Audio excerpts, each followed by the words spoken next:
They say a marriage ends in silence, but that morning, the silence hit like a train. I was in our kitchen, the coffee cold on the counter, untouched since yesterday. The divorce papers were already signed. Sitting right beside the steaming mug he never finished. He stood there, calm, almost relieved. Not angry, not grieving, just calm. She didn't cry, not a single tear. And that's when I realized this wasn't sudden. He had been rehearsing this moment for weeks, months, maybe, but I was still caught off guard. What I didn't know yet was that the day he left would become the day I finally woke up. Before we go any further, tell us in the comments where you're watching from. We'd love to hear from you. And if you're new here, click on the subscribe button so you never miss any of our upcoming videos. I want you to imagine this with me. The house you built, the life you believed in, shutting down in an instant. We had been high school sweethearts, or so I thought. He used to call her his princess. We met as kids, planned a life together, welcomed our twins. Two bright little faces who gave us hope after losing our first child. But over time, cracks started to form, silent and unnoticed at first. Little things. A missed conversation, a favor left undone. You think you've got more time, until you don't. People.com. Then one night, everything changed. What began as sleep turned into terror. I was woken in the middle of the night by a masked intruder. Someone I didn't recognize, someone terrifying. He stood over me with a gun. My heart stopped. In that moment, I thought this was it, until the voice, familiar yet distorted. And then I realized the unthinkable. The attacker wasn't a stranger. It was someone I knew, someone I thought I had left behind. But he wasn't gone. People.com. At first, I couldn't believe it. There he was, the man I loved, walking into the chaos he created. But the police, the evidence, the zip ties, the surveillance footage all pointed to him. He had faked a story, manipulated the truth, and turned my world upside down. And in that wreckage, I had to find a way to stand up again. And you might be wondering, if this were you, how would you feel? How would you react if the person who promised forever became the one who shattered your world? Stay with us, because this story is only just beginning. For 47 years, their story looked ordinary in the way people trust the most.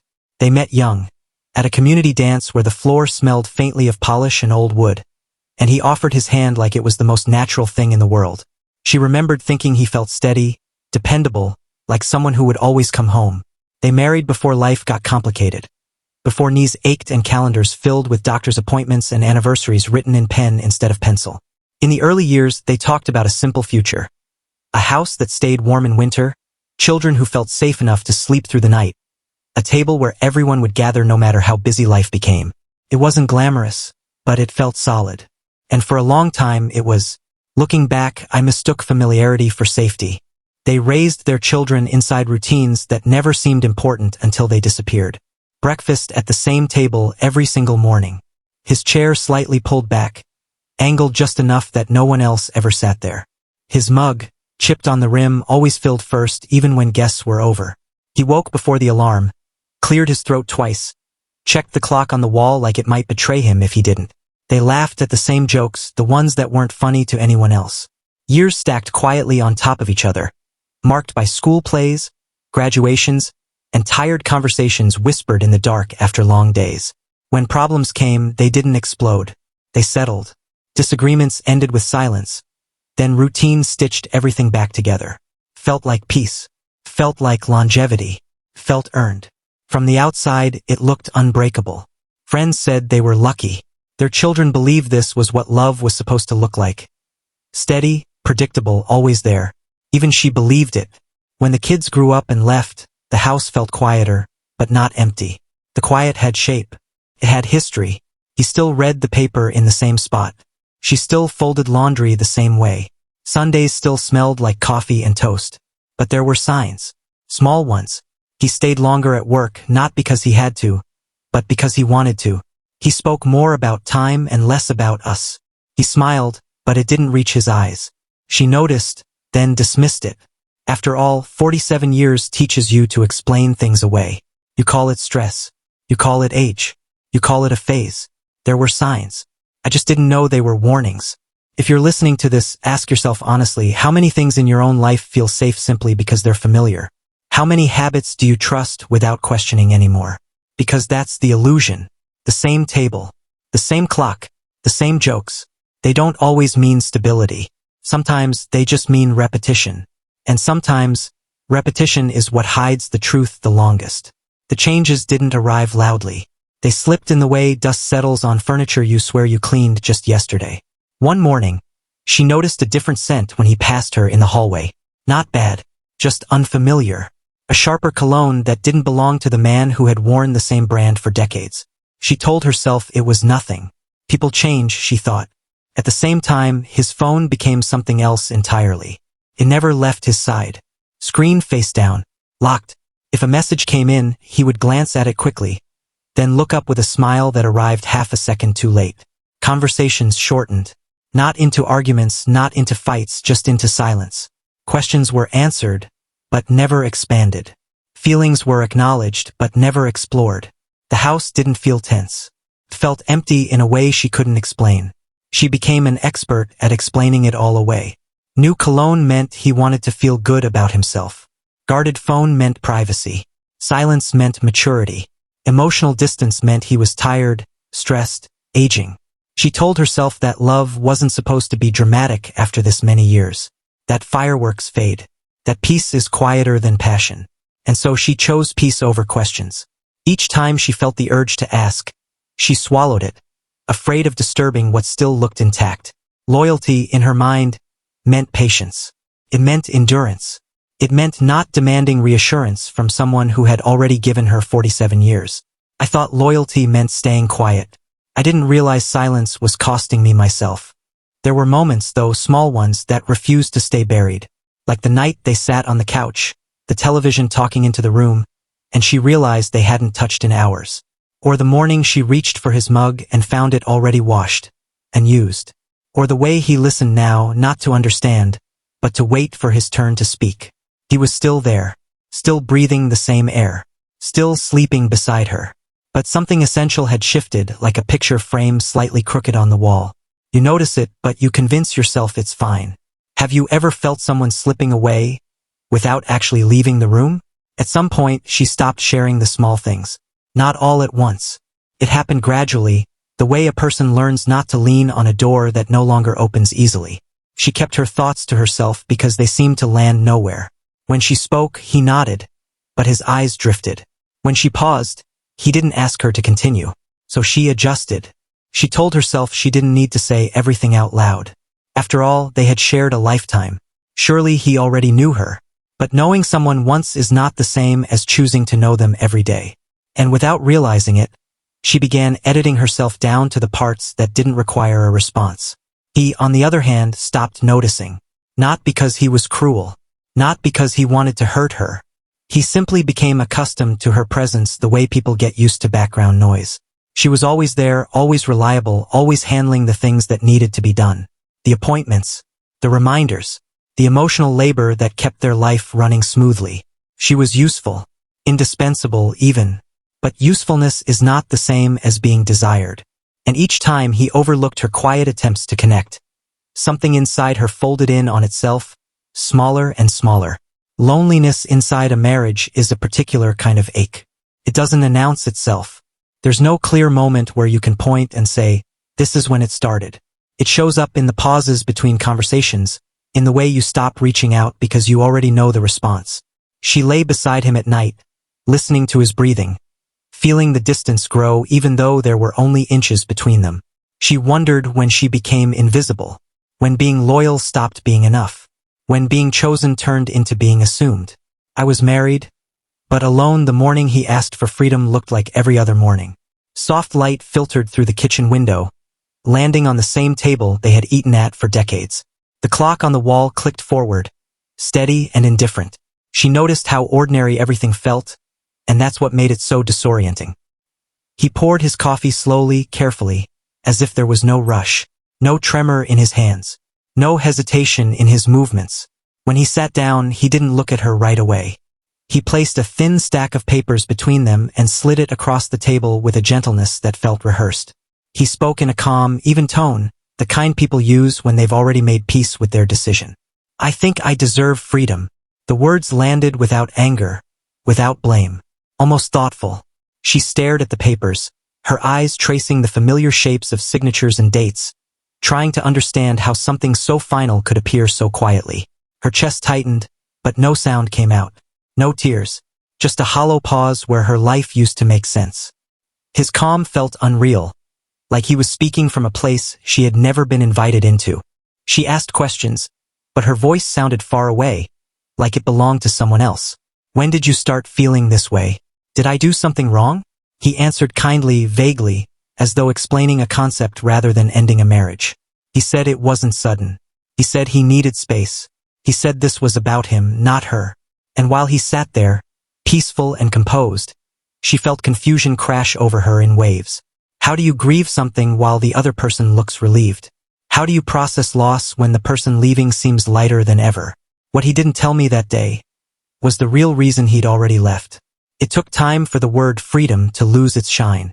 At first, it sounded abstract, almost noble, like something people say when they're searching for meaning.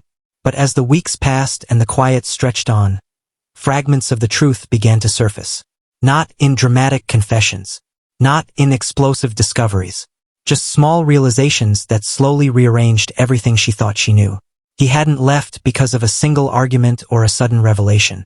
He had been living somewhere else long before he packed a bag. Not physically, but emotionally. In his head, in his fantasies, in a version of life where he wasn't anyone's husband, anyone's anchor, anyone's constant. There was someone he talked to, not in the way affairs are usually imagined, but in the way escape often begins. Conversations that made him feel seen without being known, admired without being challenged. A space where he could present a lighter, younger version of himself, untouched by responsibility or history. And along with that came resentment. Quiet, unspoken resentment he never voiced.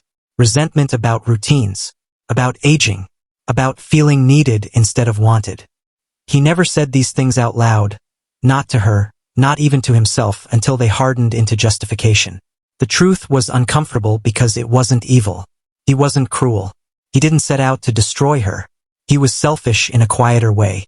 He wanted reinvention without accountability. He wanted the thrill of starting over without the weight of explaining why the past no longer satisfied him. He didn't want another woman. He wanted another life. When he finally left, there was no dramatic exit. No slammed doors. No raised voices. Just the soft click of the lock and the sound of his footsteps fading down the driveway. The house felt different immediately, as if it had exhaled and forgotten how to breathe back in. Rooms that once held conversation now held echoes. His chair stayed empty, exactly where he had left it. His mug sat untouched in the cabinet, clean, waiting for a hand that would never reach for it again. The silence wasn't sharp. It was heavy. It settled into corners, into mornings, into nights that stretched longer than they ever had before.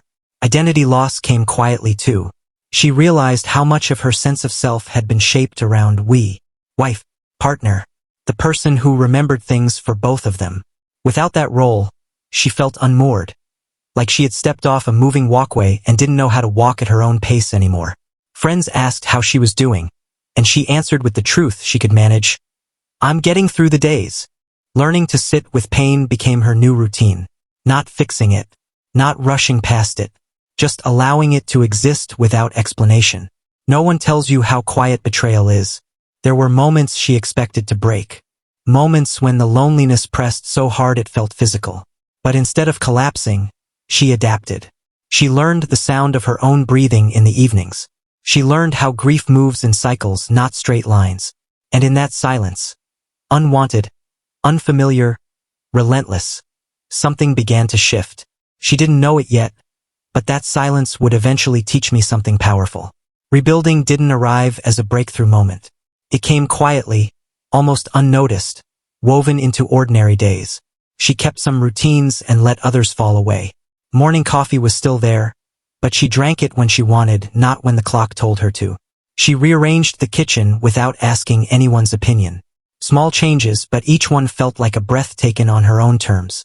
For the first time in decades, she noticed how her body responded to choices that were truly hers.